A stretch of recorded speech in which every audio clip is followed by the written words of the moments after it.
Welcome to Represent NYC on the Manhattan Neighborhood Network. My name is Victoria Bert. I'm the producer of this show. And joining me now is Assemblymember Niou, who represents the 65th District in Manhattan, and that includes Chinatown, the Financial District, Lower East Side, and Battery Park City. Hi, Yulin. How are you? Good to see your face, your beautiful face. Oh, it's your beautiful face. So, your district was really affected by COVID-19 before it really presented in the city.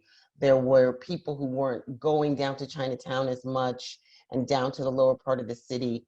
What's the effect you've seen? How do you think it's going to come back to life, if at all? Yeah, so, as people have probably heard from me on, there has been a lot less runway for a lot of the businesses in Chinatown just due to the fact that racism has had really impacted starting January, February, the foot traffic going into Chinatown. And so even before restaurants were shut down, even before a lot of the small businesses were forced to shut down by the government, there was an impact on sales. And I think that it's going to be a little bit harder for Chinatown and the Lower East Side to ramp back up again. I think that, a lot of our small businesses are very small businesses. And I think that those businesses are going to have a harder time kind of figuring out new models to work. And I think that that's something that is going to be something that impacts so many of us. And I think we're going to have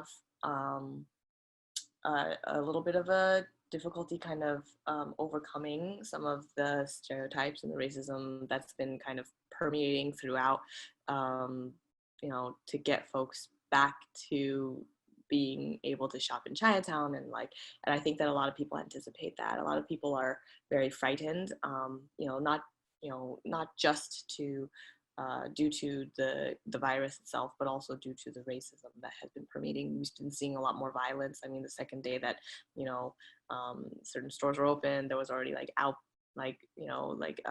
brawls and outright brawls and, and racist acts. And so, I think that there's been instances where, we need to really kind of educate folks on what is actually going on, which is a distraction. I think racism is a distraction from actually getting things to the communities and really fighting for the resources that we deserve as we know, especially our minority communities have been suffering the most from the outbreak of the virus. And I think it's been because, people of color are essential workers, food delivery workers, nurses, doctors, frontline folks who are cleaning buildings and cleaning the hospitals, and, are also the folks who are delivering meals and making sure that people are getting the help that they need. And so I think that it's really important that folks recognize, why the statistics are the way that they are, and what's actually going on, and that our communities have been hurt. And I think that, it's also really important to say that, we have a heartbeat where we're also working on trying to help our own neighbors out, right? So there are some amazing mutual aid networks that are springing up. There's also, within some of the small businesses. So many of our small businesses in Chinatown are actually the ones providing food for essential workers, making sure that, our seniors are fed, folks who are homeless are fed. I want to give a special shout out to 46 Mott, which is literally, feeding over, sometimes 600 people a day. So we have a lunch line that's about 180 to 200 people every day. And then we have a nighttime shift that we go and send food out to the night shift essential workers at Beth Israel. And then we also go and make sure that there's folks who are fed in all throughout the district, because, I think that there's a larger and larger food scarcity problem that's happening all throughout New York, and people are seeing it. And having a hot, nutritious meal is really, really important, because we've been seeing what's been going on the DIFTA level of food. And for seniors who may have diabetes or need a low sodium diet, it's really, really difficult if you are getting cereal and milk and like crackers or cookies in your box instead of something that's hot and nutritious. So The small businesses down there, are they getting connected to the money for the PPP loans? Are they getting those loans? Hearing that? No. So, all of our small businesses have been trying to apply. In the second round, like one or two people that are larger have gotten the PPP, but I have not, like, I've checked in on so many restaurants and so many small businesses in Chinatown, and basically not a single one has gotten help. And, there was like one or two folks in the second round that started to get like a little bit of help, but it's still like not adequate. And then in the third round, we're hearing that there's been some different responses, but I mean, the smallest restaurants fall through. I hate to say like the cracks because it's actually by design, so it's not really crack. It's like it's a purposeful like gap that was designed to leave certain communities out and certain businesses out.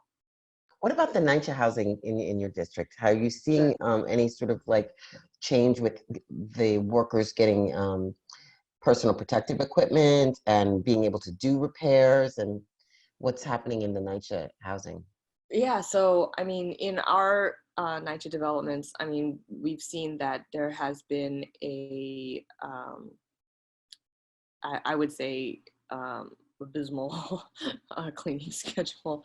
I don't think that the cleaning schedule has been as good as it should have been, obviously. And, we've written letters, we've talked to a lot of folks about, making sure that, there's particular kinds of cleaning and cleaning schedules, and then the folks doing the cleaning, like we've been seeing that folks were not getting the proper PPEs, and like also not even having gloves when having to wipe up things and things like that. So we like talked to NYCHA about it and tried to make sure that they're getting the right things. And of course, like, my office has been making sure that we get supplies and things to the union workers who are actually, being asked to do certain things. And, we've also noticed that it's different people. I think that there's been a lot of deaths and a lot of illnesses that have been, or a lot of illness, I guess, you know what illness it is, but a lot of illness that has been prevalent in folks that have had to be out the front lines, right? So like I think that that's really been one of the biggest things that we've been pushing, which is to make sure that NYCHA cleaning schedule is more frequent, because it wasn't like not very frequent, and then making sure that workers are protected when they're cleaning, and it's woefully inadequate. The state budget that was passed in April, you had a lot to say about it. You had a lot to say about it. Talk to me about what some of your chief complaints were. I mean, I just think that, it's been very apparent that, our state has been cutting resources when we've needed them the most. And I think that that is a mistake. I think that we really need to be investing and making sure that we are investing in infrastructure and building up strength while we are,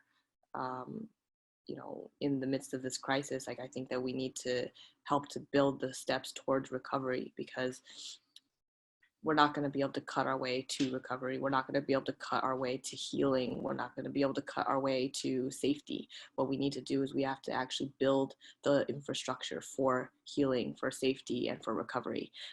We should be investing in our schools while children are not able to go to school. Like there needs to be some kind of way of being able to make up for some of the things that students are not going to get because they're not physically in classes, and I think that there's a lot of things that are missing, and like there's a lot of kids that are left out, and I think that we need to do a better job of that.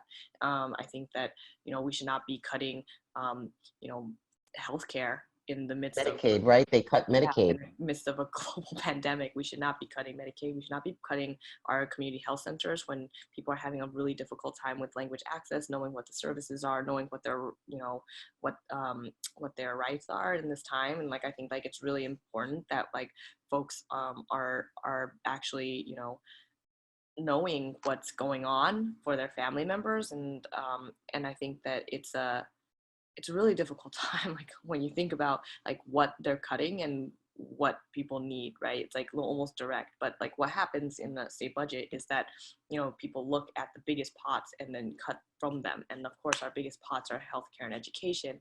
And so, I think that it's like an easy cut instead of like actually going and looking through things that, could be considered, non-essential. And then there's also things that, we have been proposing to raise revenue, right? And I think that there's a lot of easy ways for us to raise revenue Like from what? folks who can pay it.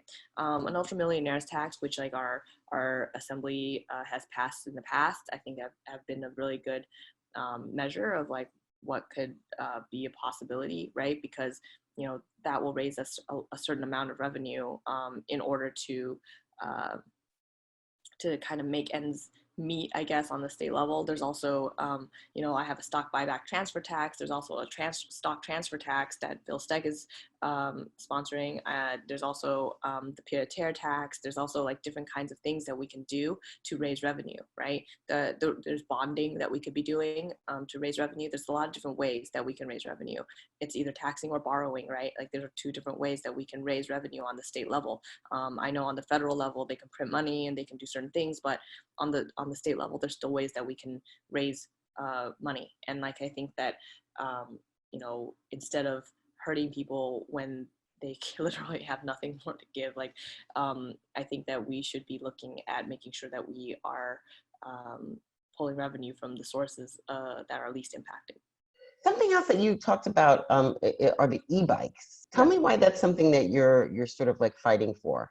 Not sort of, I am. Like, I think that e-bikes are so important, and we finally were able to take off some of these fees and fines. And I think like really what's been going on has been really crazy, which is that, folks have been fined like $500 just for having an e-bike, etc. And these are delivery folks who depend on their bike for a living, right? And our frontline essential workers, a lot of like folks don't realize, like, they're the reason why you can stay at home, right?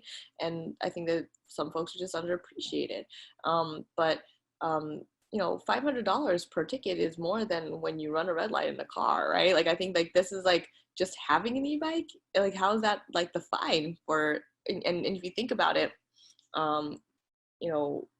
when somebody is working as a delivery worker, you're working off of a very, very small salary and like a very, very small amount of tips. And so folks are lucky if they make $300 a day, like, and then if you get a fine, it's $500.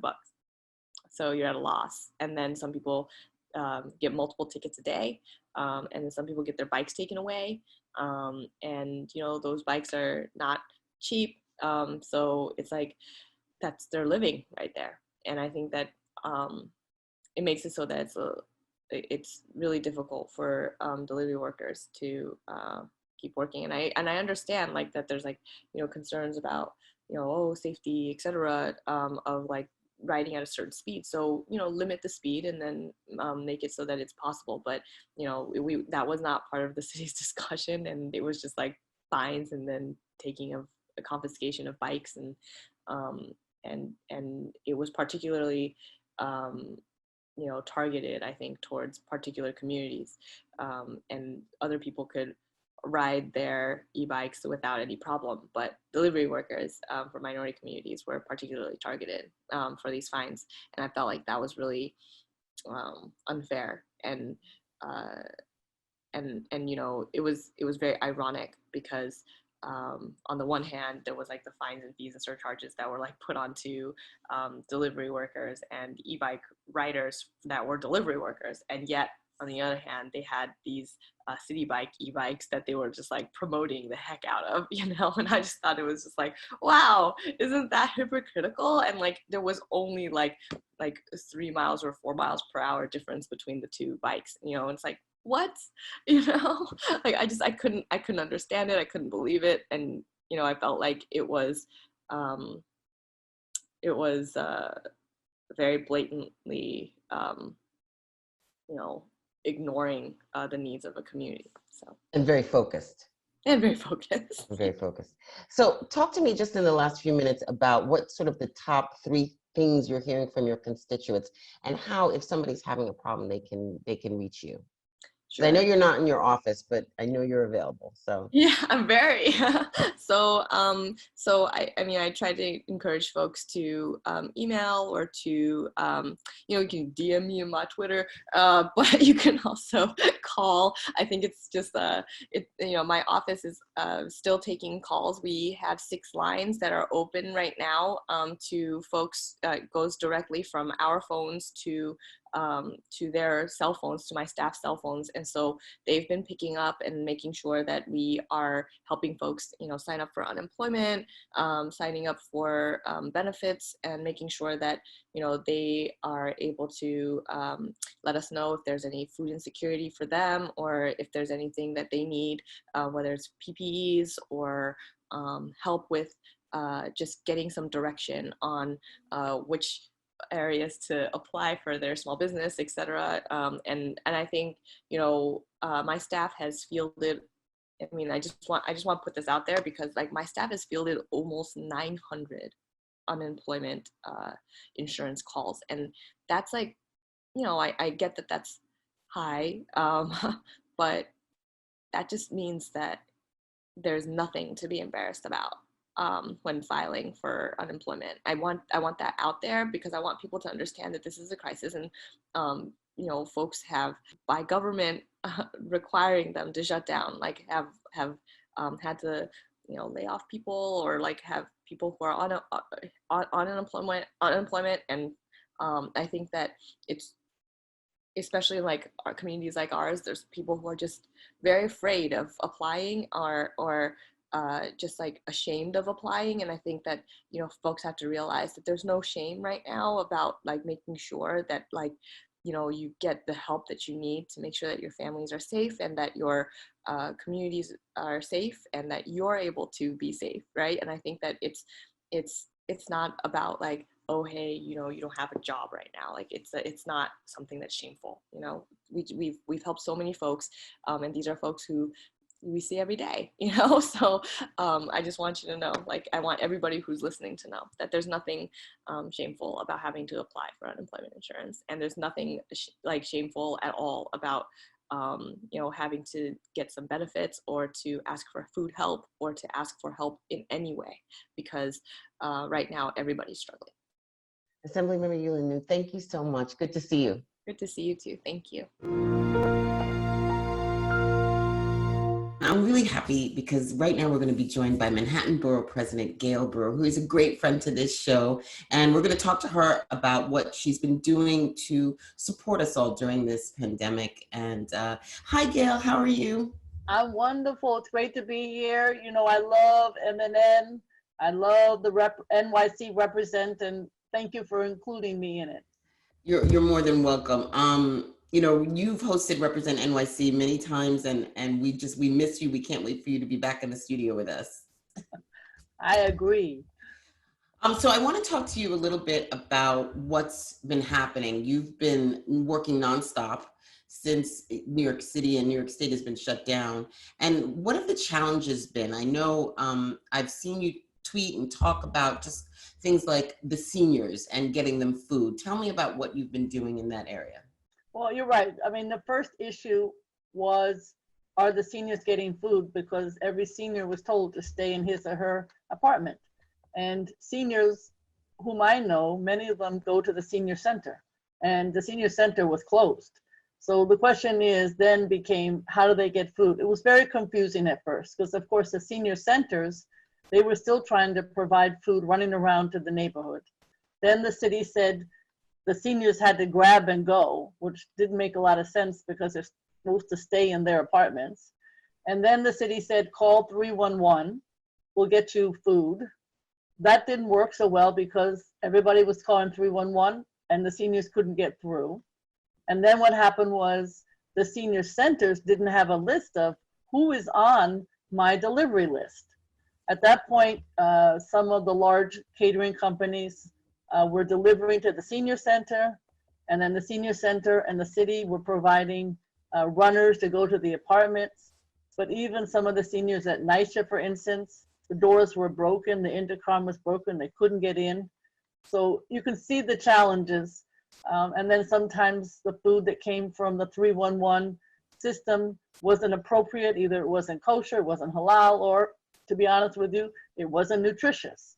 Long story short, here we are in May 2020. And I think to the credit of Catherine Garcia and others, at this point, the senior centers now have a list of who is on their list. They can go to a portal and get that information. And then secondly, if you are on the list of the senior center, then you're going to get a meal 9 times a week that's going to take care, or for 9 days. And you're going to get something that's appropriate for your dietary restrictions, because now nutritionalists are also working with those senior centers. How do people get on that list? Do they still? Obviously, there's 2 ways. You can still call 311 and you will get, you still have to call a couple of times a week. But in addition, you can call our office and we will be able to get you on a list, or you can just call your senior center if you know what it is, and they will tell you you're on the list, you're going to get the right meal every single week, and you'll be on it until the end of the pandemic. So you don't have to worry about whether you're going to get food. So to answer your question is, you could still call 311. Sometimes they know their senior center. You can call our office. My direct number is 212-669-8191. It goes right to my cell phone.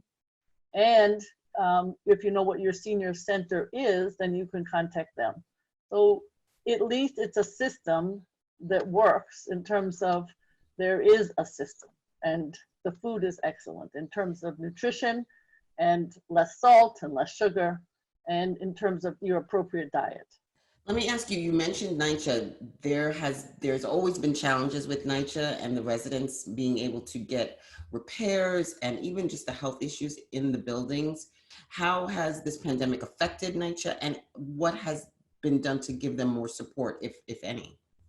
Well, you know, NYCHA had tons of issues before the pandemic, and certainly they have been exacerbated.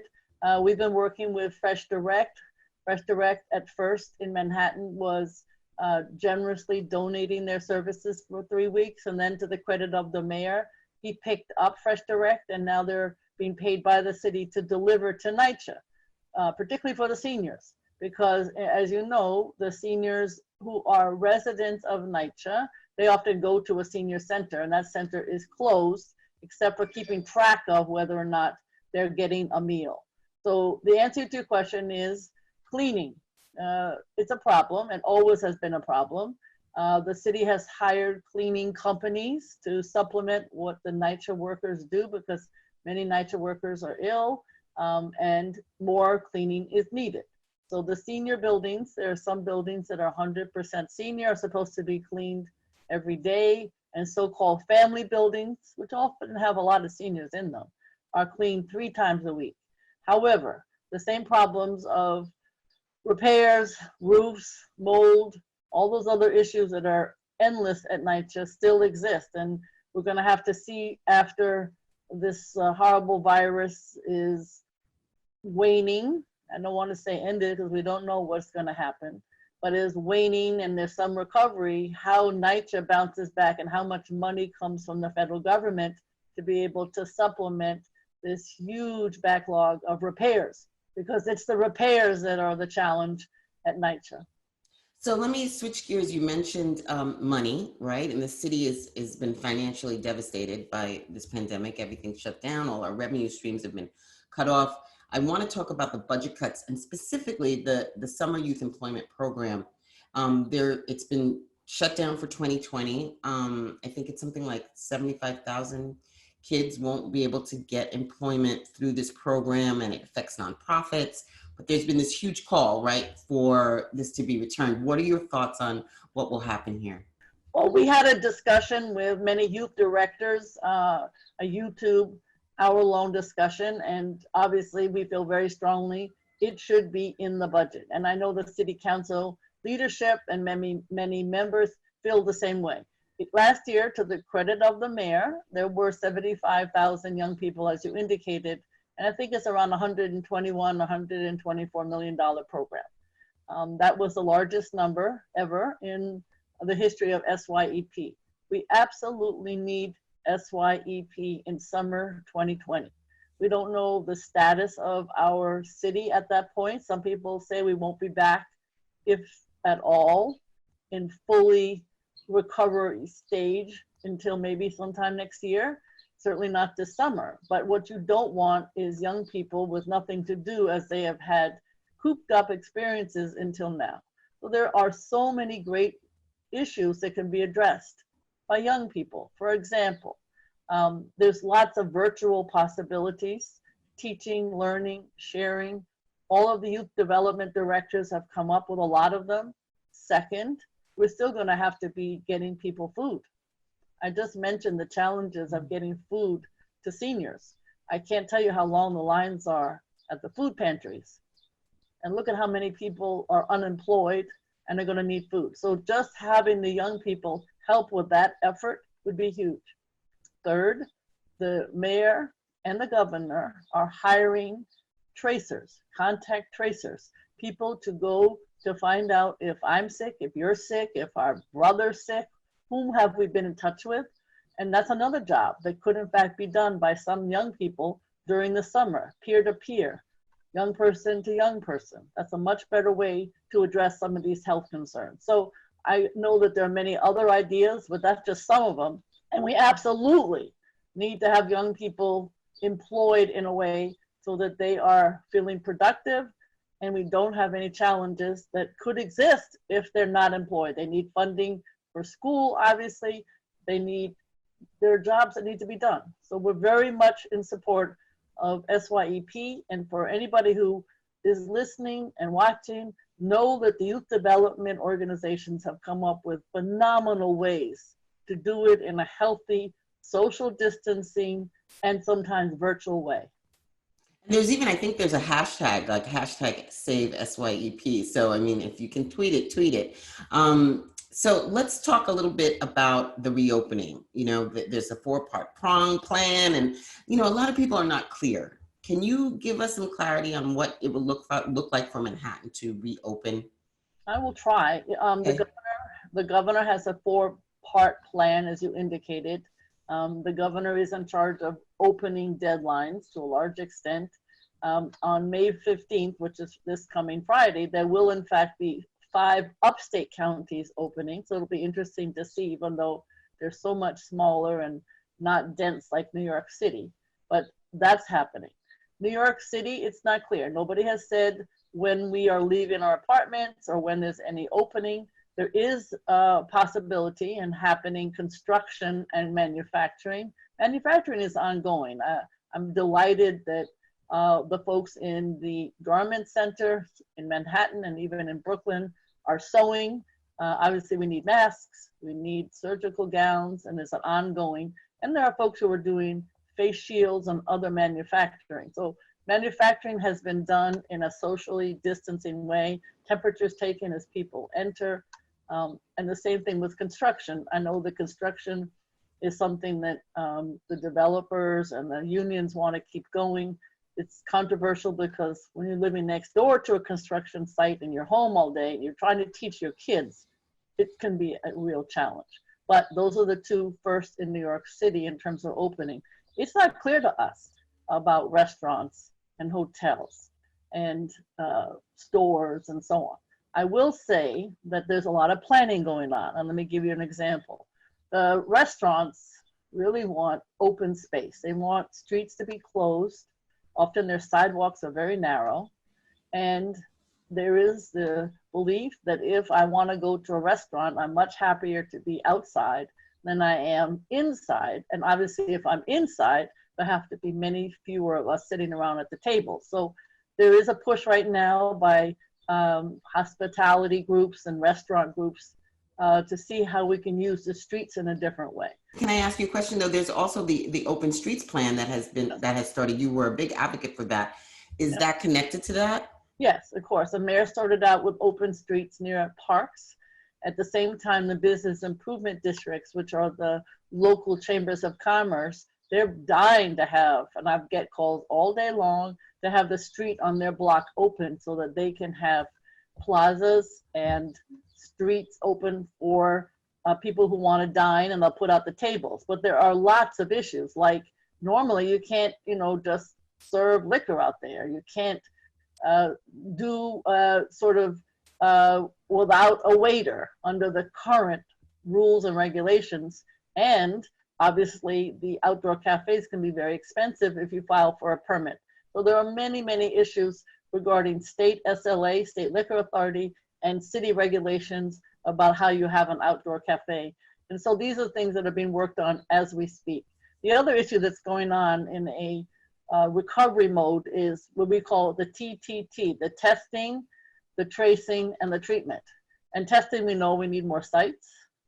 The tracing, both the mayor and the governor are hiring many people to do the tracing.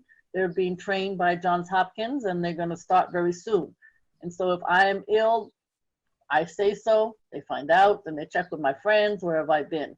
And all of that will be put into a database, hopefully privacy, all rules in effect, to go to Johns Hopkins. And then that will be used to find if there are hotspots or figuring out ways how we can be healthier. So these are just some of the issues. And of course, we are recovery, the moratorium on paying, getting evicted for anything at all goes until August 20th. I can tell you that the other phone call is, in addition to the small businesses and the food, it is, what about my rent? Because I am unemployed. I have or have not gotten my unemployment insurance. How am I going to pay for my rent? And some people aren't eligible for unemployment insurance for a whole series of reasons. Sometimes they can get through, sometimes they can't, to the State Department of Labor. They will eventually, if they're eligible, they will get their money, but what happens if it's not enough, etc. So you can imagine that's another issue of what is it going to look like. I don't want people to end up in housing court on August 21st. And how do we prevent all of that? Yeah, there's a big push for forgive rent, cancel rent. And I mean, I don't know what the reality of that is going to be. But come the end of the stay of evictions, there could be a run on the courts. And that could create this new homelessness situation in New York City. I want to talk, you mentioned small businesses. Small businesses they're the backbone of the city. And one of the major revenue streams, again, is restaurants. And how do you see, and tourism, I want to talk to you about those two things. How do you see us creeping back to some sense of normalcy, or should we just forget about the way it used to be and just get ready for the new normal? Well, I think it definitely is being discussed in a very systemic way, and that's positive. So there's two kinds of discussions going on in Manhattan. One is New York City and Company, known as NYC and Company, headed up by Fred Dixon. I'm on the board, and we talk every single week. And on that phone call are obviously the restaurants, the hotels, the Javits Center, which of course has industry conventions on a regular basis, and then others who are interested in tourism. Obviously the culturals. The culturals are but bring the museums, theater, bring people to New York. So the original, most recent discussion is tourism is going to return only locally. In other words, people will not be coming from overseas. They'll be coming from DC to Maine, perhaps, or up to Canada. When does the Canadian border open? Those are the kinds of suggestions that are being made. So that's how tourism is being looked at this moment. Second, Broadway, as you know, is not going to open until the fall. And then the third is in terms of restaurants, as I indicated, what is the new norm? And I think it will be very different. I suggested opening up a street. Of course, as somebody from the restaurant industry pointed out, when it rains and when it's hot, people may not want to be on the street. So how many people are allowed in the building? Who wears masks? Can you do a self-serve? These are all the issues that are being considered. And as the person from the restaurant industry indicated, what we don't want are chain stores. We want to keep our local, either fine dining or mom and pop restaurants to be, which is why people come to New York City. So it is a hard decision as to who's going to open and who's not. We want to keep as many as possible.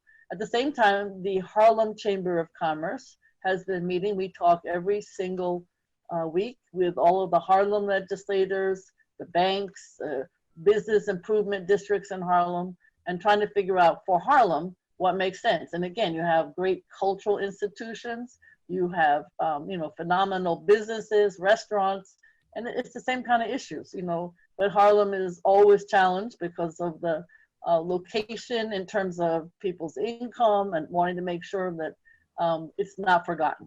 So we are constantly working on those two discussions and projections. I can't say anybody has answers, but I can give you the silver lining is everybody's thinking about how they can come back. I know in some cases, restaurants have been open serving either Harlem Hospital, Metropolitan Hospital, Mount Sinai, and in many cases, whether it's Central Harlem or East Harlem, this has been going on. It's also the 100th anniversary of the Harlem Renaissance. And here we are in 2020, so it's going to be celebrated in 2021, but exactly what that entails is still being discussed. But these are all topics that, to the credit of people who are putting these thoughts together, it's being done systemically and it's being done openly and transparently, and everybody's input is welcome. Let me switch gears again and ask you about the MTA. Now, the shutdown from 1 a.m. to 5 a.m. and the cleaning, and I mean, this is how people get to Manhattan, and it's been a big complaint about the homelessness and people sleeping and just the state of the MTA as it stands now. What are your thoughts on how that's been working, the disinfecting? The MTA and the buses. I know when I get on a bus, I've been on a bus a lot recently, going to different food serving situations where we're trying to be helpful. The buses, you get on the back door, and the buses I've been on have been clean. Obviously, you don't pay in this particular virus situation because you don't want the bus driver to be, near any of us. So there's a big chain that says, "Do not come anywhere closer," and it's always seemed very clean in the bus. I've been on the subway a few times going down to City Hall area. And before, I have to be honest with you, before the governor and the MTA ordered the cleaning and individuals who are homeless were told to leave at 1 o'clock. It was pretty dicey and dirty. It's improved dramatically. And of course, we're all concerned about the homeless at the same time. And I've been on several calls with the Commissioner Banks and others on that topic. But in terms of the subways being cleaner as a result of the cleaning, I have to say that is definitely true from my experience. I do know that the subways will in the future be open again 24 hours a day. We have at some point a nightlife industry, which is billions of dollars that needs to be returning, and we have people who need to get to work. So that cannot be a permanent closure. How we deal with the ongoing cleanliness, how you get money from the federal government to deal with it. We need a lot more than the 3 or 4 billion that just came in. We need a lot more than that. The census. There has been a low turnout or a low return, right? And how can we get that message out? I mean, and secondly, we have the absentee ballot for the primary coming up on the 23rd of June. And people are concerned about that process. Can you talk to me a little bit about those two things? Sure. In terms of the census, it's low. We obviously, Manhattan, have been pushing hard. We're second to Staten Island. We want to beat Staten Island, but the city as a whole needs to drastically improve. It's simple. It's 10 minutes maximum, phone call, online, etc. And it's interesting. People who are away on the east side, for instance, very, very low numbers on the east side of Manhattan. And I am nervous because they should know that they can fill it out no matter where they are. We just have to keep pushing. I mean, there is a distrust of government. This is what it's manifesting itself in the census. Even though we have time into the fall, the deadline has been extended, we need people now to fill it out. So all I can tell you is there are billions of dollars at stake. So here we are trying to make sure that the MTA, that the city's budget, and so many other summer youth programs, education, et cetera, are funded. Without the census, that's not going to happen. Every student who is in the public school system gets $2,700 from the federal government if we fill out the census in a complete way. Obviously, the fewer people who fill it out, the fewer students who are going to get funding.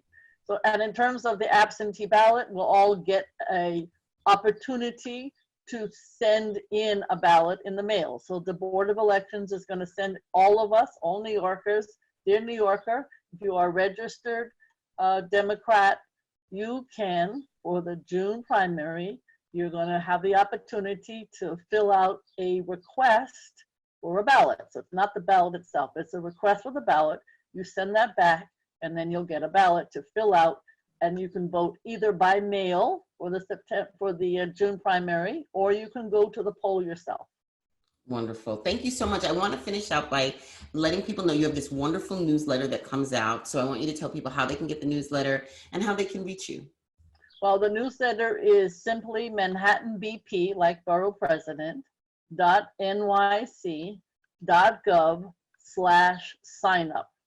And if you want to reach me directly, I am very accessible as your Borough President in Manhattan, 212-669-8191.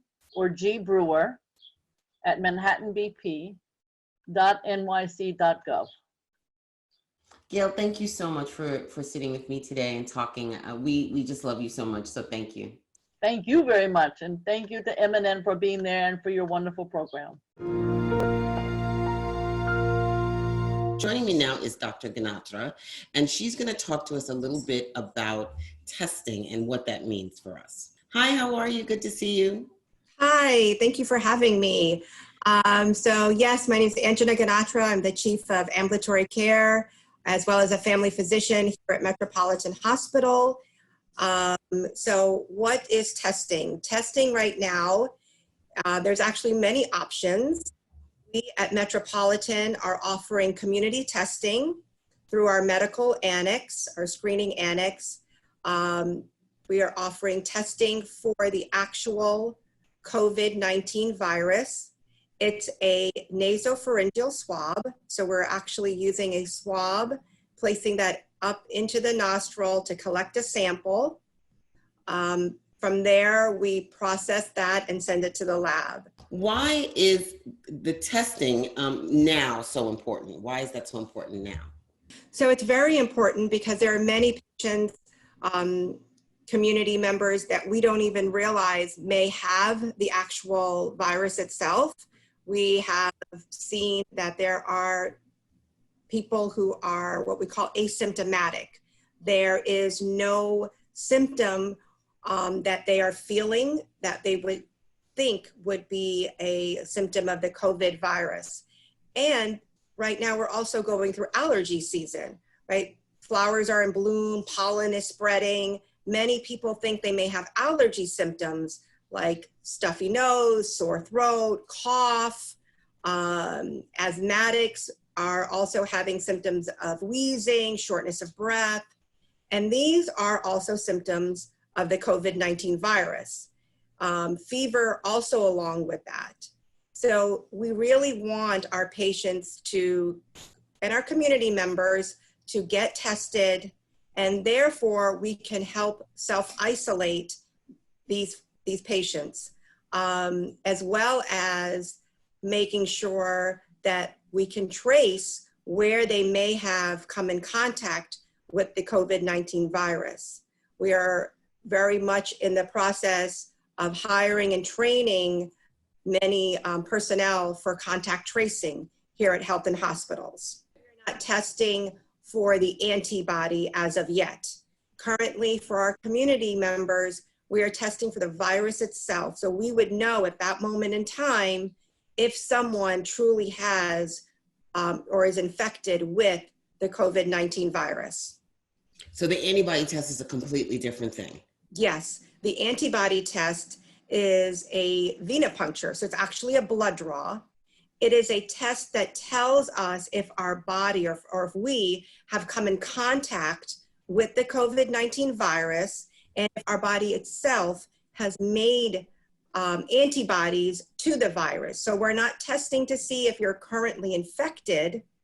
We're testing to see if you came in contact with the COVID virus and your body has produced antibodies. So at this moment, we don't know for 100% if every person who has come in contact with the COVID virus, if their body has made antibodies, and if you are positive for the antibodies, whether that translates into a lifelong immunity, right? So vaccines, the reason we do vaccines is that we actually initiate our body to make antibodies so that when they do come in contact with that virus or that infectious source, our body already has a defense mechanism.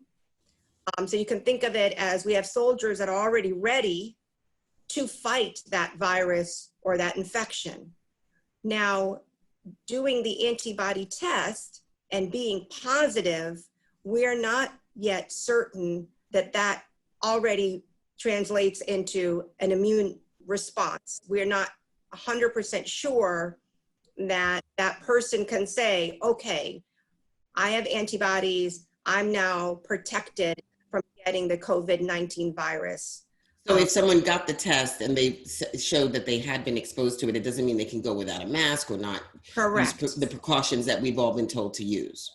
Definitely, I would not. I would 100% wear a mask when I'm out in public. I would continue with social distancing as much as possible.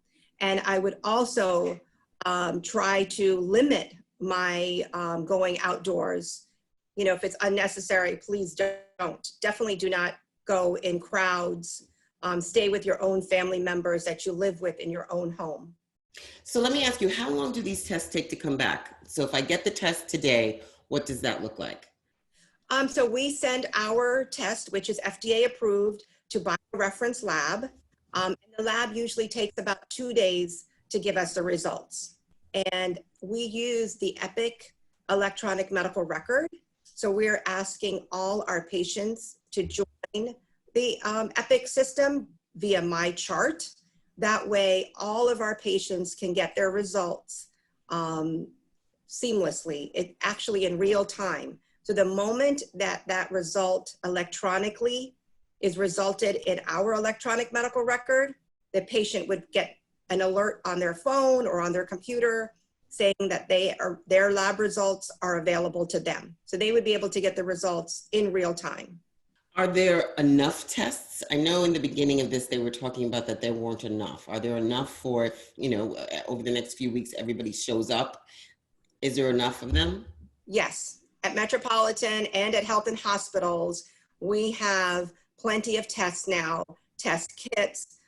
They're manufacturing the test kits locally, meaning in New York State. So we're able to get plenty of test kits for everyone. So if anybody wants to be tested, whether they're having symptoms or not, they're more than welcome to come to Metropolitan. We do it on a walk-in basis here. We have an actual annex. That's all we do is testing Monday through Saturday, 9 a.m. to 3:30 p.m. So please, anybody can feel free to come in and get tested. Now, what about self-testing? What are the advantages or disadvantages to that? Well, obviously the advantage is convenience, right? You can do it yourself, you can do it in your home. What we're concerned about are there many, many tests that are not FDA approved.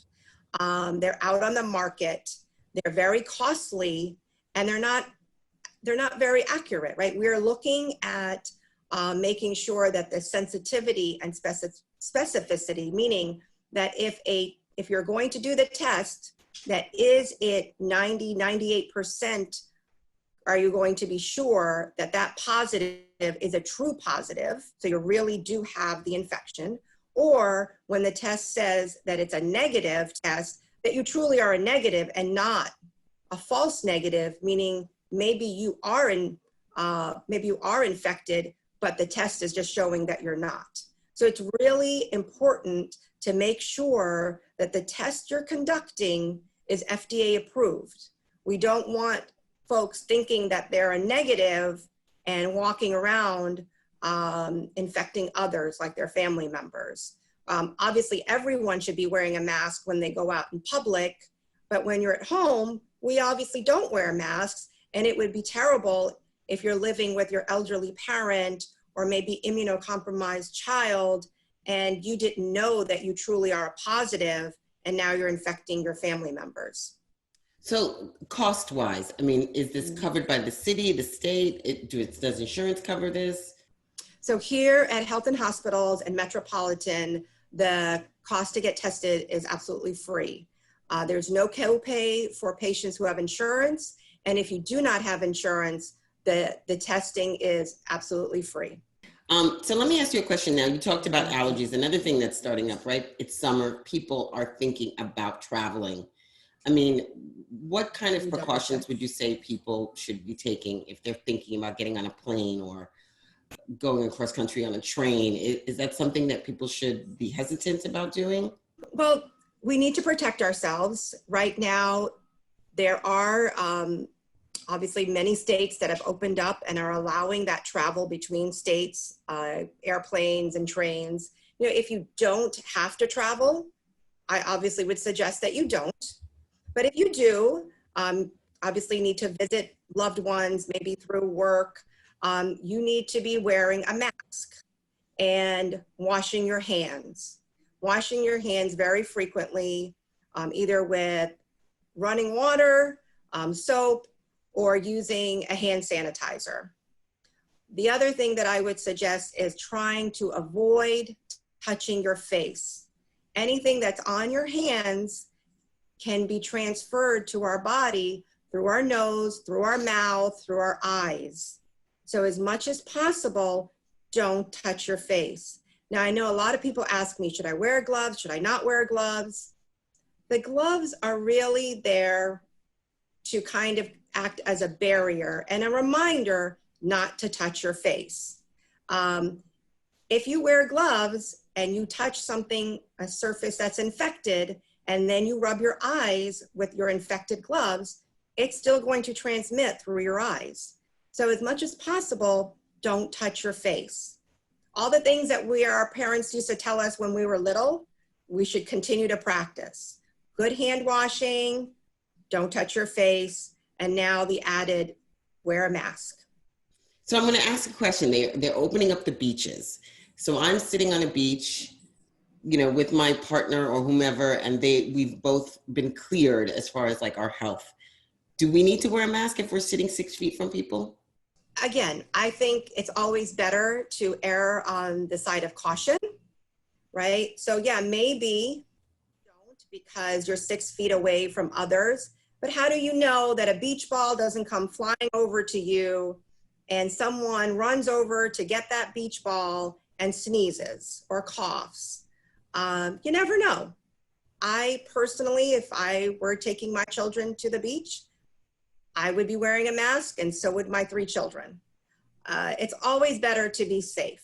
Again, this is a virus that in the majority of cases, people do well, right? I would say 90% of the people who are infected, quite frankly, do well.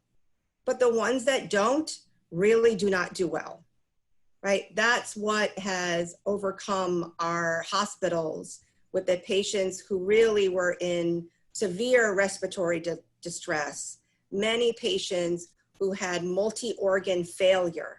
This is not something that we saw with the common flu as often. We did see patients in distress, respiratory distress with the flu, but not to the degree that we're seeing with the COVID-19 virus. So wearing a mask for a few hours and being a little inconvenienced, I think is worth it to me. Let me ask you about, you mentioned earlier also vaccines. I know that there is some phase 1 testing going on, but Right. I want to know that, you know, sort of like, what are you hearing? What's the reality of a vaccine? So as you know, I mean, vaccines can sometimes take years to develop, and then clinical trials come after that, and then manufacturing, right? So all of that takes a lot of time. And right now we're under a time constraint. So there is a lot of science and obviously money being poured into developing a vaccine. So Dr. Fauci, as he's mentioned in the past, has been very hopeful and saying maybe January of 2021. That again is if every single thing in that lineup to get to that point where it gets to us healthcare workers, providers to give to our patients goes right. The likelihood of every single thing happening correctly, I'm not going to say is low, but there may be some hiccups along the way. So best case scenario, I'm thinking is Jan of the new year. Most probably it'll probably be, I would assume, a few months after that to make it so that the general population will be getting that vaccine. But again, that's a very accelerated timeline in the life of developing a vaccine. Can children be infected, and are you seeing that now? Yes, so children can be infected. We've been seeing it all along. We just not realize that some of the symptoms that children were exhibiting are not the typical respiratory symptoms in adults. So in children, they can get abdominal pain, they can have high fevers, they can have sore throat, they can have inflammation, so swelling of their fingertips, of their toes. Sometimes if they're in more distress, their lips, their fingertips, their toes can even turn blue. So the symptoms that children exhibit are different from what we as adults have when we're infected by COVID-19. So it's very important for parents to contact their pediatrician, their family physicians, so that we can help triage over the phone and then bring the children in-person visits, which we are doing here at Metropolitan.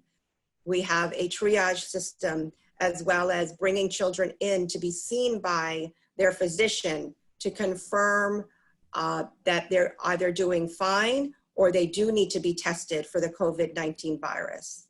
And another myth that children do not need to wear masks is not true. Children should be wearing masks just like adults. We're actually suggesting anyone over the age of 2 years old, if the parent can get the child to wear that mask, they should. As much as possible, children should not be in large group settings. They should play still outdoors, but try to limit their exposure. Dr. Ganatra, thank you so much for joining us today. You're welcome. Thank you so much.